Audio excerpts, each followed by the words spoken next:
Assalamualaikum warahmatullahi wabarakatuh. Alhamdulillahirabbil alamin wassalatu wassalamu ala nabiyyina Muhammadin wa ala alihi wa ashabihi ajmain wa man tabi'ahum biihsanin ila yaumiddin, amma ba'du. Segala puji bagi Allah Subhanahu wa taala yang pada malam hari ini Allah Subhanahu wa taala masih memberikan kita kesempatan untuk melanjutkan kajian rutin kita yang sudah berjalan kurang lebih hampir 2 tahun tentang masalah fikih muamalah. Kalau fikih muamalahnya baru berapa bulan ya. Fikih muamalah dari kitab Fathul Qorib, syarah dari matan Abi Syuja dalam madhab Syafi'i. Dan kita masih berbicara tentang fikih muamalah. Yang terakhir kemarin kita bahas tentang apa? Perdamaian. Bukan judul lagu dangdut perdamaian. Tapi perdamaian adalah sebuah solusi ketika kita sedang bersengketa. Dan sengketa muncul ketika harapan tidak sesuai dengan kenyataan. Ketika yang kita inginkan tidak kita dapatkan oleh pihak lain, namanya sengketa. Penjual ingin barangnya dibayar, pembeli ingin mendapatkan barang. Ketika ada pembeli yang gak mau ngasih uang, sengketa. Ketika ada penjual gak mau ngasih barang, sengketa. Itu namanya persengketaan. Ketika harapan tidak sesuai dengan kenyataannya. Kita suka sama dia, dia gak suka kita, sengketa. Maka berdamai dengan masa lalu. Begitu juga dalam jual beli, utang piutang dan akad-akad yang lainnya. Seharusnya sewa menyewa rental mobil misalnya sehari 500.000, tapi dia hanya mau bayar 300.000, sengketa. Hutang dia 10 juta, dia hanya mau bayar 5 juta, sengketa. Karena itulah di antara solusi yang indah adalah berdamai dengan cara mengalah. Salah satu dari kedua pihak itu harus mengalah atau menurunkan haknya demi terciptanya perdamaian. Dan sekarang kita bahas masih hal yang berkaitan dengan perdamaian. Kata pengarang di sini matan Abi Syuja, Abu Syuja mengatakan rahimahullahu taala, wa yajuzul lil insani an yusyri'a rawshanan fi tariqin nafidhin bihaitsu la yatadarraru marubihi. Kita sekarang bicara tentang jalan, Pak. Jalan beneran. Dan dalam Islam jalan pun dibahas. Boleh enggak bikin polisi tidur, dibahas dalam Islam. Boleh tidak bikin kondangan di jalan. Karena banyak sengketa di jalan, karena jalan ini adalah hak bersama. Ketika seorang menggunakan untuk hak pribadi, terjadilah yang namanya sengketa. Maka seseorang boleh membuat rawshan. Rawshan itu adalah atap rumah yang menjorok, Pak. Saya itu pengen nulis sebenarnya. Boleh kameranya nulis. Saya jalan-jalan ya. Tapi ini mic-nya 2. Kalau nggak jadi nggak usah aja. Jadi intinya rumah, kita pakai ilmu imajinasi tingkat tinggi. Ini anggap aja rumah. Ini rumah. Ini jalan. Atap itu kan biasanya kayak gini nih ya, segitiga kalau kita gambar SD dulu ya. Tapi ternyata atap itu tidak selalu segitiga. Terkadang segitiganya ke depannya maju ke depan, Pak. Menjorok ke arah jalan, paham ya? Kalau atap kita tidak menjorok ke jalan, no problem, itu masih tanah kita. Halaman rumah kita mau atepin sampai ke depan pagar, itu nggak masalah. Masalah timbul ketika seseorang menjorokkan atapnya melebihi jalan. Ini rumah. Ini jalan raya. Thariqun nafid, namanya adalah jalan tembus. Atau dalam bahasa kita jalan raya. jalan yang dilalui banyak orang, bukan jalan buntu. Dalam Islam jalan dibagi dua, Pak. Ada jalan nafid, ada jalan mustarok. Jalan nafid artinya jalan raya, jalan umum. Ini jalan raya nggak ini, Pak? Iya, nembus ini kan, nggak buntu di belakang sana. Nembus kemana? Ya, ke arah Jakabaring sana bisa, ke arah sana bisa. Artinya ini memiliki hukum jalan raya. Jalan raya dalam Islam bukan hanya jalan protokol, bukan cuma jalan besar, tapi setiap jalan yang tidak buntu itu namanya thoriqun nafid. Nah, seseorang yang rumahnya di thoriqun nafid, karena itu adalah hak segala bangsa, dia boleh menjorokkan atapnya dengan syarat la yatadarrarul marubihi, dengan syarat tidak membahayakan orang yang lalu lalang, orang yang lewat. Kira-kira atap yang kayak mana yang bikin orang terganggu, Pak? Bayangin, ini cuman atap. Kalau kucing lewat terganggu enggak atap, Pak? Enggak terganggu. Artinya apa? Atap ini terganggu ketika dia itu rendah, enggak tinggi. Kalau pemain basket lewat itu ngalangi. Atau ketika mobil lewat, mobil yang tinggi terhalangi. Artinya boleh dengan syarat minimal di atas ukuran mobil besar. Rumah kita 2 tingkat, lantai 2 mau dipanjangin ngelewatin jalan, no problem. Nggak ada yang tinggi sampai 50 meter ya. Mobil pun ya, truk pun nggak ada setinggi itu. Dan ini bukannya jalan truk, bukan jalan truk, Ustadz. Saya mau panjangin, ngelewatin, tapi di atas rata-rata mobil umumnya, nggak masalah, selama tidak mengganggu. Artinya segala yang mengganggu. Pernah ngelihat orang lapangan atau halaman rumahnya ngelewatin jalan tembus? Nah, ini nggak boleh dalam Islam, haram hukumnya. Pernah ngelihat garasinya itu ngelewatin, jadi ini jalan raya ya, kemudian sweet kayak gini dikit diambil olehnya. Ini nggak boleh. Dan kalau mau perdamaian itu harus dihancurkan. Kenapa? Karena itu jalan raya. Bikin kondangan di jalan raya nggak boleh. Ustadz udah dapat izin RT, meskipun izin RT, RW, lurah dan semisalnya, karena itu jalan tembus. Ustadz sudah izin sama perumahan sini, perumahan sana lah izin, sananya lagi, dan semua orang yang pengen lewat jalan tersebut.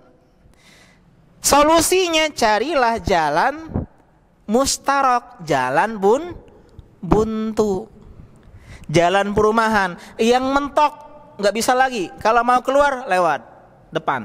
Maka ini namanya thoriqun mustarokun. Boleh digunakan untuk kepentingan pribadi dengan syarat harus diizini semua penduduk komplek. Kalau kita tinggal di perumahan biasanya kan jalannya mustarok tuh, Pak. Ya, nggak ada namanya jalannya nafid kalau perumahan biasanya. Perumahan yang mentok itu ya.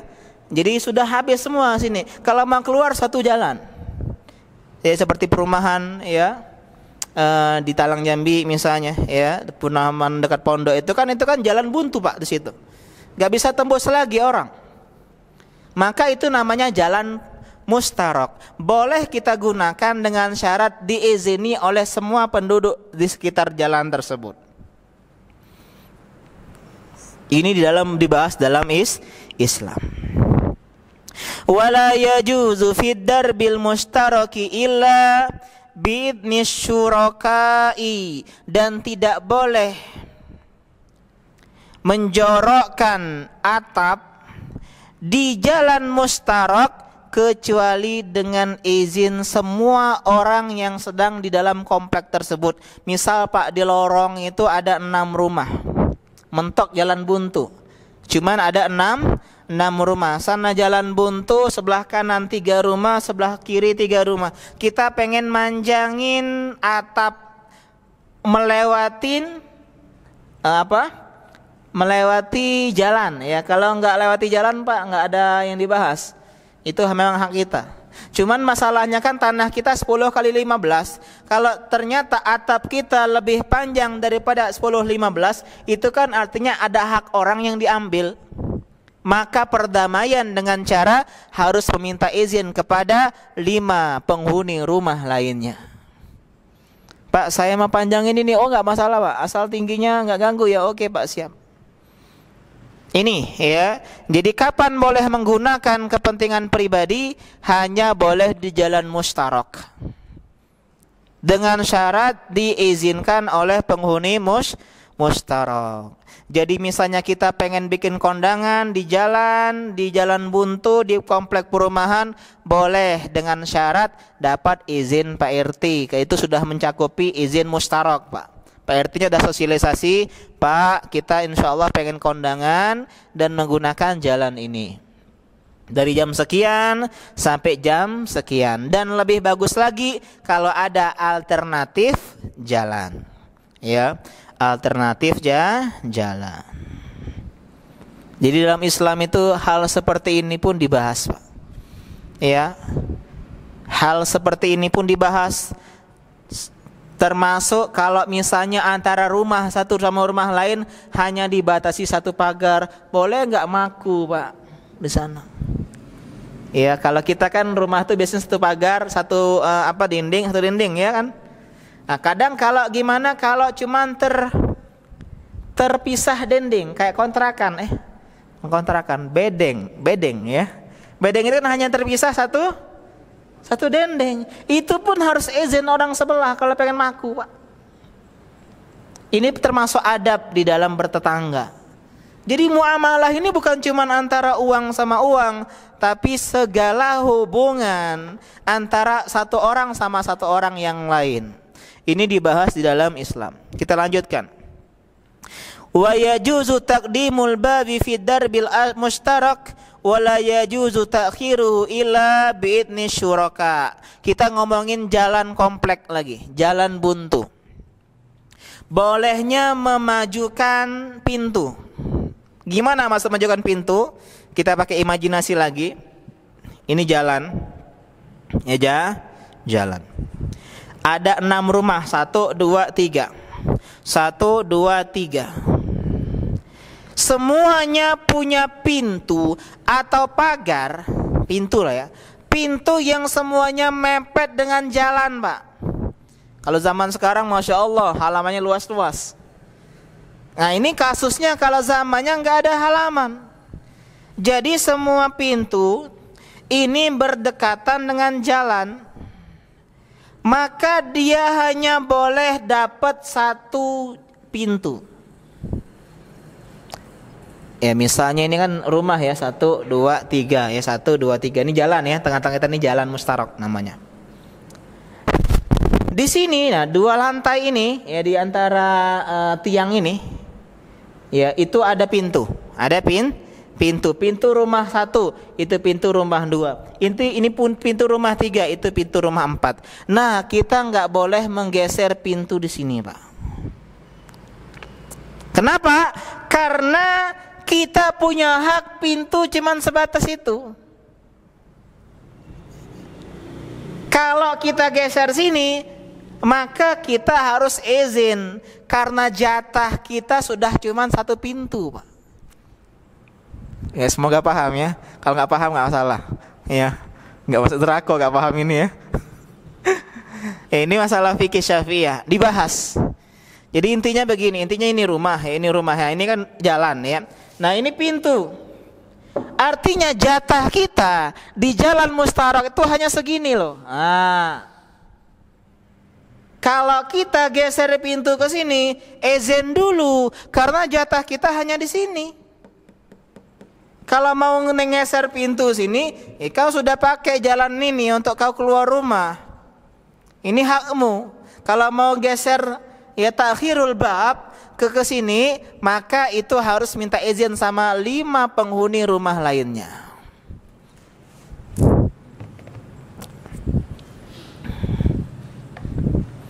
Ya, kalau nggak paham nggak masalah ya.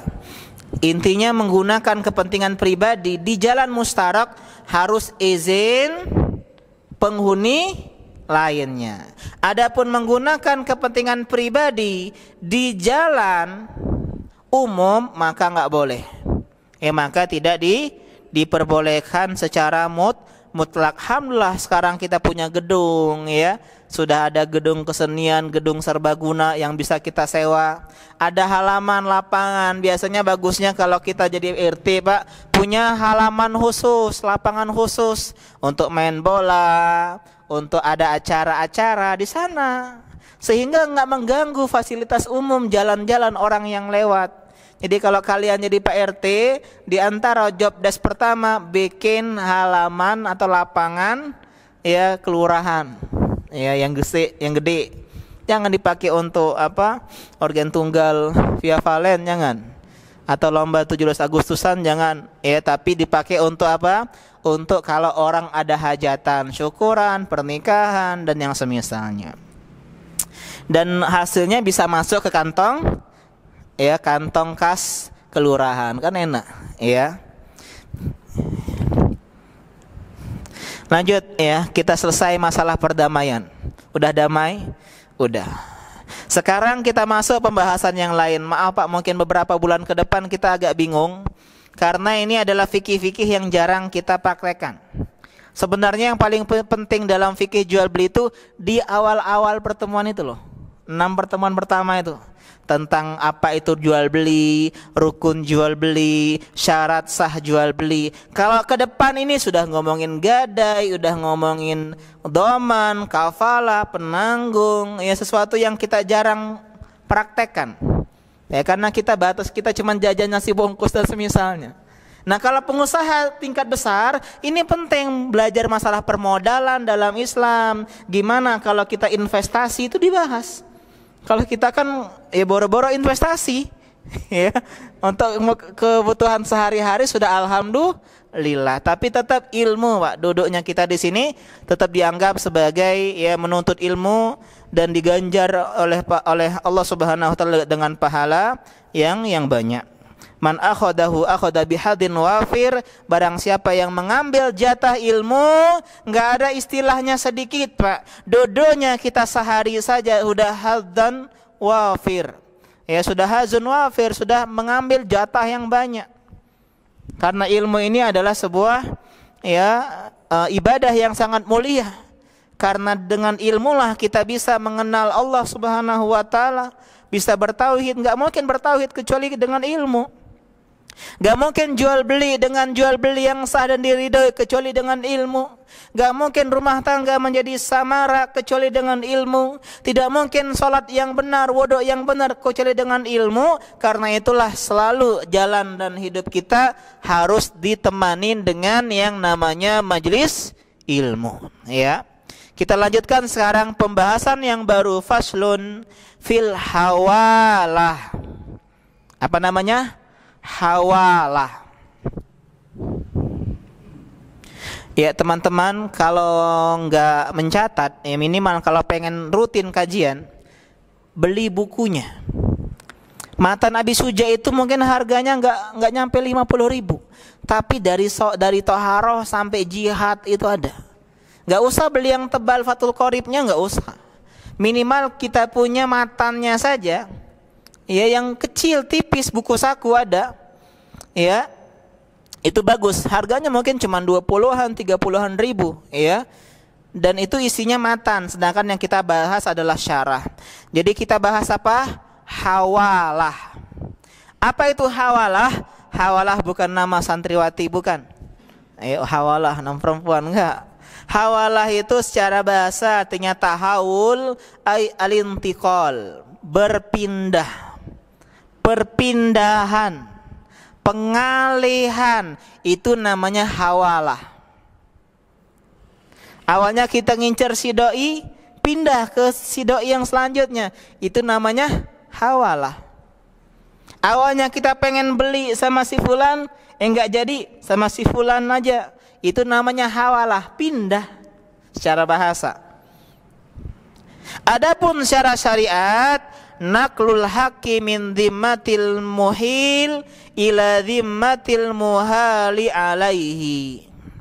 Berpindahnya utang, pengalihan utang dari orang yang berutang kepada orang yang mau menanggung utang karena dia punya utang. Contoh ya, nggak paham kadang kita dengan definisi seperti ini. Contoh, saya punya hutang sama Jimmy, hutang 1 juta. Hutang berapa? 1 juta. Nama saya adalah Muhil. Siapa nama saya? Muhil. Muhil itu artinya yang mengalihkan utang. Jimmy namanya Muhal. Siapa namanya? Muhal. Muhal yang piutangnya dialihkan. Saya ingat, aduh saya ini gak bisa bayar utang sama Jimmy. Tapi saya ingat, Ismi pernah berutang sama saya 1 juta. Ismi namanya Muhal alaih. Saya bilang, Jimmy ambil aja utang saya sama Ismi. Paham? Ini namanya hawalah dalam mazhab Syafi'i. Kalau dalam sebagian mazhab, hawalah itu Pak lebih umum. Enggak harus Ismi punya utang sama saya, tapi Ismi dermawan, orangnya loyal, dia ya sering berikan pinjaman, dan Ismi bilang biarlah aku aja Ustaz yang melunasi utang antum. Masya Allah, namanya hawalah. Jim ke Ismi ya pindah gitu. Ismi udah nanggung hutang saya. Ini Pak yang namanya apa? Hawalah. Artinya yang sekarang wajib menanggung hutang bukan orang yang berutang, tapi pihak ketiga. Dalam mazhab Syafi'i, pihak ketiga punya utang kepada orang yang sedang kesulitan bayar hutang tadi. Sekarang ternyata hawalah dalam mazhab Syafi'i ada syarat-syaratnya. Sebelum kita masuk ke syarat-syaratnya, kita bahas dulu dalilnya. Apa dalilnya hawalah? Dalilnya terdapat dalam riwayat yang 5. Ya, 5 itu berarti Imam Ahmad ditambah kutubul arba'ah. Ya, kalau dikatakan 5 khamsah artinya Imam Ahmad ditambah dengan kutubu as-sunan. Abu Daud, Tirmizi, Nasai dan Ibnu Majah. Ditambah Ahmad dalam musnadnya namanya rawahul khamsah. Kalau bilang rawahu sitah 6, Bukhari Muslim sama yang 4 tadi. Tapi kalau namanya rawahul khamsah, Bukhari Muslim enggak meriwayatkan, yang menggantikannya adalah gurunya keduanya yaitu Imam Ahmad dalam sunannya. Kata Nabi SAW,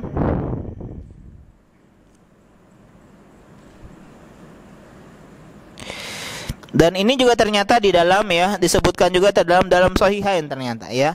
Yang saya ketahui ini terdapat di dalam Al-Khamsah, tapi di sini disebutkan ternyata dalam Sahihain. Matlul ghani zulmun.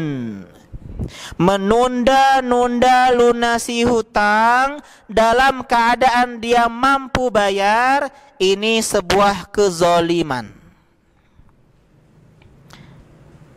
Udah jatuh tempo, kita bisa lunasi hutang, tapi sayang duit bayar hutang untuk jalan-jalan lah, haram hukumnya, zalim. Orang yang minjemin kita hutang Pak itu baik sama kita Pak, dia gak minta lebih, gak minta tambahan apa-apa. 5 juta, dia gak minta 6 juta atau 7 juta, memang benar-benar care bantu kita. Tapi kadang kita ini yang nggak tahu diri, udah ditolong, mampu, beda Pak. Kalau statusnya kita belum mampu ya, ini udah mampu, namanya ghani, kaya, punya uang, berkecukupan, tapi dia matlul dain, dia tunda-tunda hutang, zulmun, kezaliman. Dan kezaliman membawa ya, kegelapan di hari kiamat. Oi, dah cobalah yang butang sama aku datang kajian ini ya. Kita pengen nyawa itu kalau ya. Gini direkam mungkin ya, di posting, nggak di share ke yang berutang. Nah dengerin tidak? Oh. Wa idza utsbiya ahadukum ala mali'in falyatsba'. Kalau ternyata kita sedang nagih hutang, yang kita tagih itu nggak mampu dan dia minta alihkan sama si fulan. Jimmy misalnya nagih, "Ustaz, mana utangnya?" "Aduh, aku nggak bisa." Ya, alihkan aja sama Malik. Siapa Malik? Orang yang mampu dan orang yang amanah. Sama siapa? Sama Ismi. Ada galak aku sama Ismi. Seringnya dia tuh ya kalau ngutang ngilang. Berarti hak, ya hak siapa? Haknya si Jimmy. Intinya orang itu adalah orang yang bertanggung jawab dan dia bisa melunasi hutang, mampu. Kalau sama-sama saro, enggak usah ditunjuk. Ya. Tapi orang yang pihak ketiga, orang yang mampu, baik dia punya hutang sama kita dalam madhab yang lain meskipun tidak ada hutang, maka hendaklah kita terima. Kata Nabi, kalau ada yang mengalihkan hutang, maka hendaklah kita terima kalau orang tersebut berkecukupan dan bisa melunasi hutang. Ini dalil yang menjadikan landasan dalam fikih hawalah. Kita lanjutkan sekarang syarat-syaratnya. Kapan boleh utang dialihkan? Yang pertama, wa syaraitul hawalati arba'ah. Syarat-syarat hawalah ada 4. Yang pertama, ridol muhil, keridhaan orang yang berutang. Siapa muhilnya? Siapa muhil? Saya, Jimmy atau Ismi? Muhil yang berutang saya.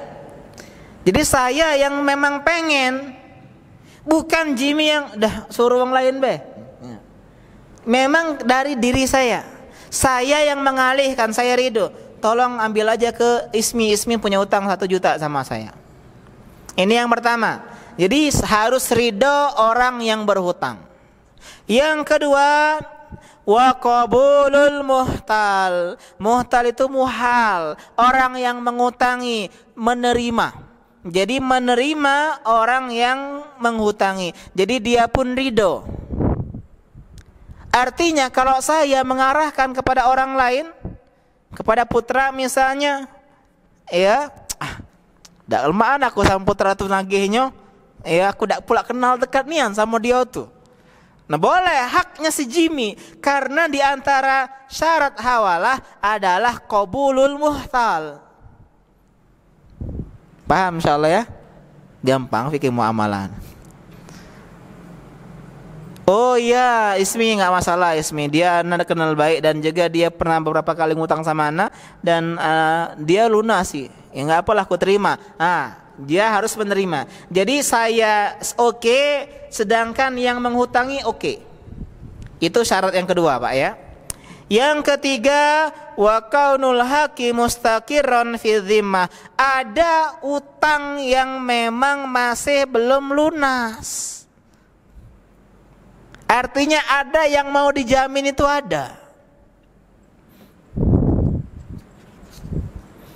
Kalau misalnya dialihkan tapi utang tidak katik, ngapoi pengalihan, ya.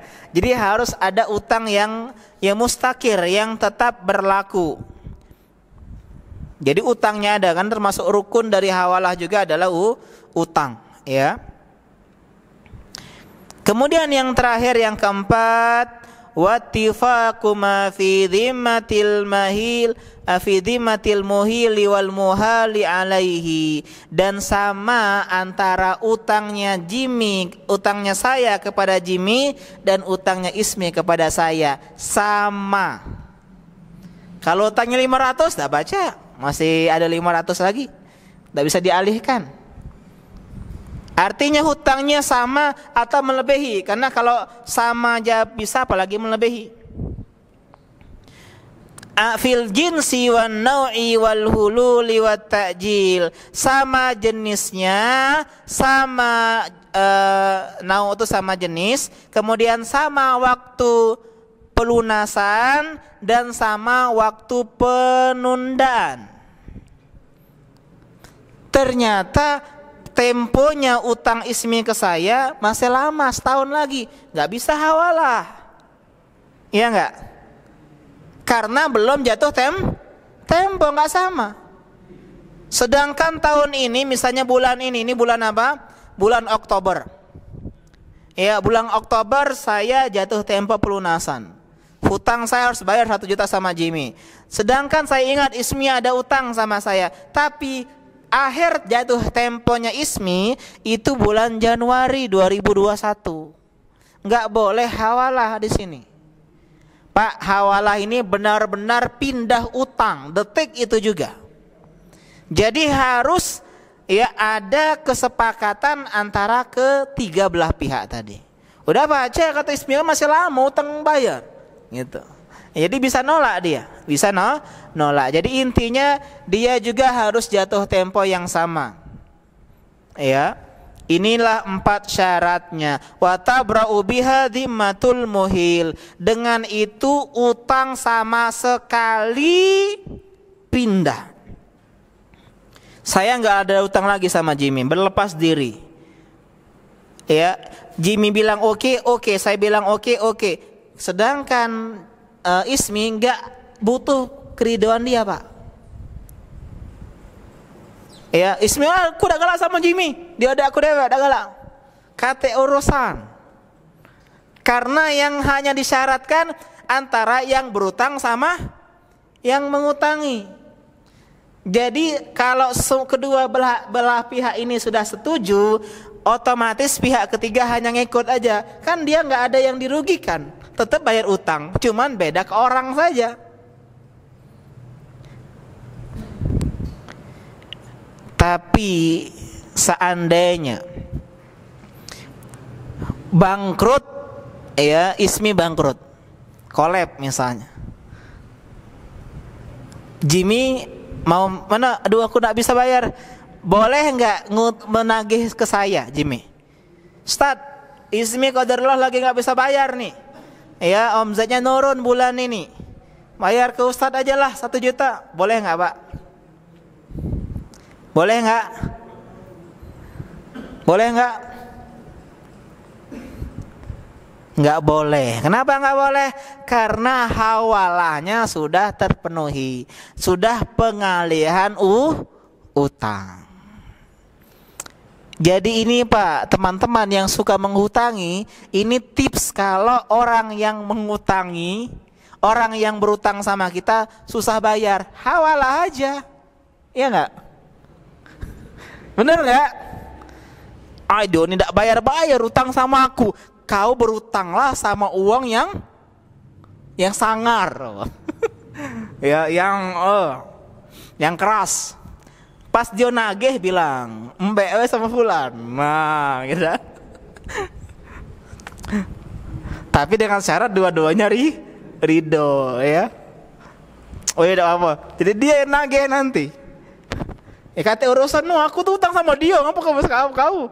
Kata urusan, kenapa? Karena sudah terjadi yang namanya hawalah. Dan juga ini juga solusi bagi teman-teman, menghutangi orang itu jadinya investasi. Nitip duit bahasa kita. Kalau duit di tangan kita habis, ya lemak kita pinjemin sama uang yang amanah. Cak nabung jadinya. Jadi kalau kita lagi berutang, nggak bisa bayar, oh baru ingat ada utang di fulan. Ya silakan tagih sama si dia. Kita break sebentar. Subhanaka Allahumma bihamdika asyhadu an la ilaha illa anta astaghfiruka wa atubu ilaik. Assalamualaikum warahmatullahi wabarakatuh. Ya, jadi selesai pembahasan kita tentang masalah hawalah. Dan ada sedikit faedah di sini. Hawalah tidak boleh disyaratkan untuk batal kalau ternyata muhal alaihi nggak bisa bayar. Jadi gini, ya saya tadi kan punya utang sama Jimmy 1 juta. saya hawalahkan kepada Ismi, tolong Jimmy tagih aja kepada Ismi 1 juta karena dia punya hutang sama saya dan sudah jatuh tempo. Terus Jimmy bilang begini, iya nggak masalah Ustadz, tapi kalau ternyata Ismi nggak bisa bayar, balik lagi ke Ustadz ya. Nah, mau main aman ya. Mau main aman.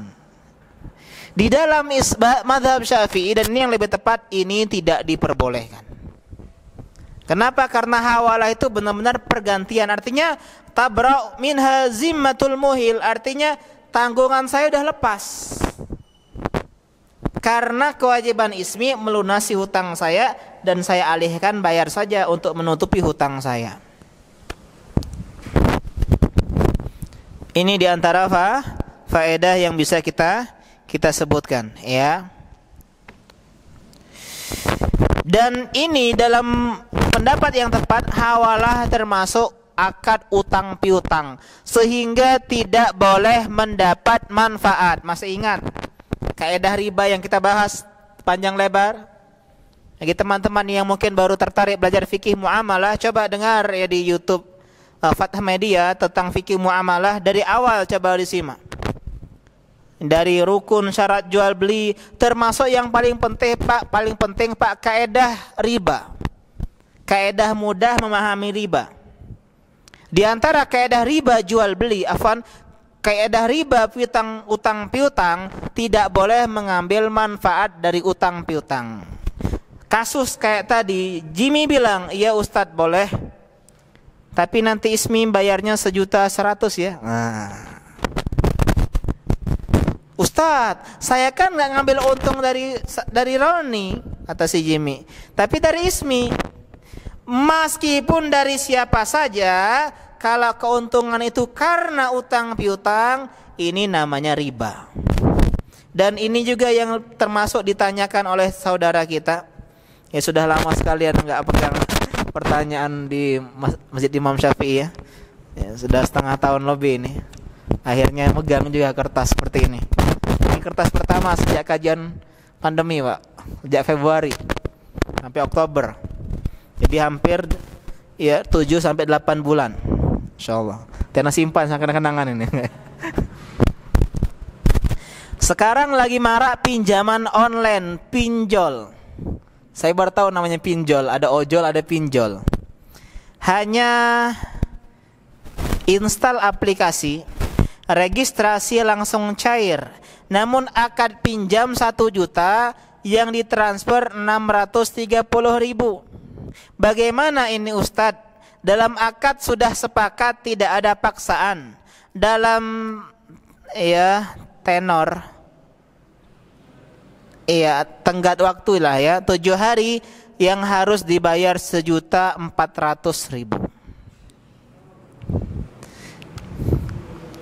Jadi kawan tadi, kawan ya, apa kita ejek ya? Kita ejek Buyan. Ngapa kawan tadi? Ngutang 1 juta, dapat 600, bayar 1.400.000.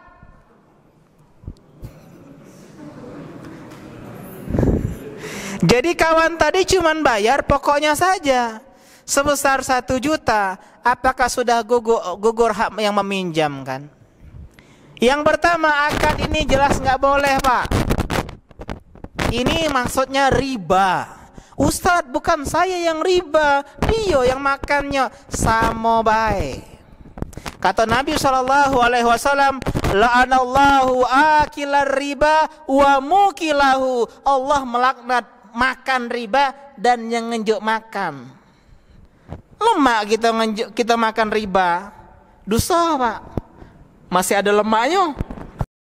Enggak ada orang-orang yang rentenir itu laku kecuali ada yang minjam uang. Jadi kita nasihatin, tolong nasihatin teman penanya ini, ya teman penanya ini enggak boleh. Ya pertama, dia dosa besar riba dan sudah kita bahas bahayanya. 4 alam.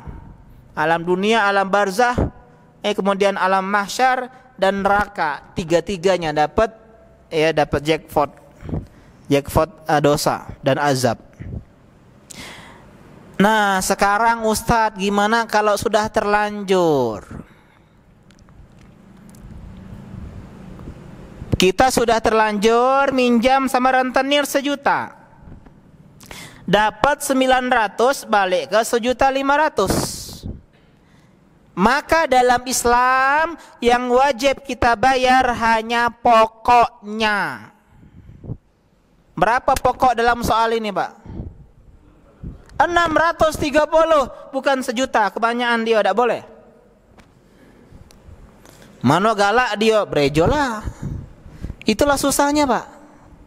Jadi dalam Islam kalau kita minjam sama bank, ya, dapat 100 juta, balikkan 150, kita hanya wajib bayar 100 juta. Dan haram bayar lebih. Tapi urusannya polisi, Pak. Tipsnya, ya ini tips dari praktisi ya, tapi saya nggak pernah praktekkan dan jangan ya. Dia sengaja menunda KPR. Bank itu, Pak, kalau ada yang menunda sebulan aja udah gemetaran mereka. No, kenapa bisa ada yang nunggak ini, kenapa? Karena kan mereka main data. Ini datanya cukup lah insya Allah, keuangannya sekian. Karena bank itu nggak sembarangan mau minjemin kita. Dilihatnya gaji kita, aset kita, ya, dan kira-kira dia ini bisa nggak ngelunasi. Ketika sebulan langsung ditelepon, Pak, oh iya ya maaf, maafin aja. Bulan kedua tambah sering telepon itu. Bulan ketiga datang debt kolektor, top, buka pintunya. Kenapa, Pak? Pokoknya harus bayar sekarang. Oh ya Pak, kita ke bank saja, Pak. Akhirnya ke bank, harus kuat mental harusnya. Didatangin debt kolektor tadi. Baru minta sama bank negosiasi, Pak. Hutang saya 70 juta. Bunganya 30 juta. Harusnya saya bayar 100 juta dengan tempo 3 tahun lagi. Mau enggak, Bang? Saya lunasi sekarang tapi cuman bayar 70 juta. Enggak ada bunga. Bang udah mikir tuh, aduh gimana ya? Daripada rugi lebih baik balik modal. Sehingga kasusnya ini banknya lagi berbaik hati, ya diterima 70 juta.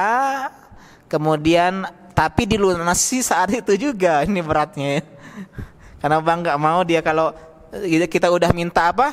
Minta bayar pokoknya saja, terus cicilannya masih lama. Mana bau bank? Karena itu Pak, lebih baik jangan pinjam uang di bank. Lebih baik pinjam uang sama teman. Lebih baik pinjam uang sama mertua, sama orang tua. Dan inilah pentingnya trust. Apa trust? Kepercayaan. Bangunlah pribadi yang jujur sehingga mudah pinjam hutang. Intinya apa? Intinya kalau bisa, ya kalau kita nggak banyak uang, maka minimkanlah hawa nafsu. Belajarlah meminimal pengeluaran. Karena cara hemat itu kan dua, Pak. Cara menutupi ekonomi yang sedang pailit, yang pertama adalah memperbanyak penghasilan atau mengurangi pengeluaran. Biar seimbang.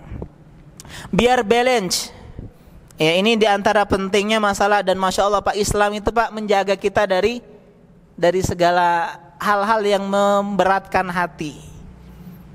Utang itu bikin kita cuman enak awalnya saja. Mulailah punya prinsip, lebih baik kita berkecukupan tapi punya harga diri dibanding terlihat mentereng, terlihat mewah, tapi kita apa? Tapi kita banyak hutang. Dan saya berdoa dengan tulus agar hutang teman-teman dilunasi. Amin ya rabbal alamin. Ya, dan saya berharap juga teman-teman yang mengutangi diberikan kesabaran. Karena ikhwan ini kalau ngutang agak lucu-lucu kisahnya ya. Ya, dan juga diberikan diberikan pahala karena telah membantu teman-temannya yang sedang kesulitan ekonomi, ya. Dan dalam Islam tidak ada istilah nganggur, Pak. Dalam Islam tidak ada istilah menganggur. Yang terjadi menganggur itu hanya karena ego kita yang tinggi. Gak mau jualan online, gak mau kerja hal-hal yang dianggap remeh oleh manusia. Padahal kalau kerja kita halal, thayyib, meskipun cuma jualan makanan di kantin, atau misalnya kita hanya reseller atau marketer produk-produk lain, itu jauh lebih mulia. Dan inilah yang Allah subhanahu wa ta'ala akan tolong, Pak. Orang-orang yang dia tidak yatasa'alun, tidak minta-minta, tidak minta-minta kepada, tidak yas'alunan nas, tidak minta-minta kepada manusia, tapi dia punya harga diri meskipun orangnya berkecukupan. Dan ingat, cara tips menjadi kaya adalah qanaah, merasa cukup. Kata Imam Syafi'i, idza kunta za qalbin qani' fa anta wa malikud dunya sawa. Kalau kita sama punya hati yang merasa cukup, sekian dapat alhamdulillah cukup, istri juga sama merasa cukup, maka kita sama raja dunia enggak ada bedanya.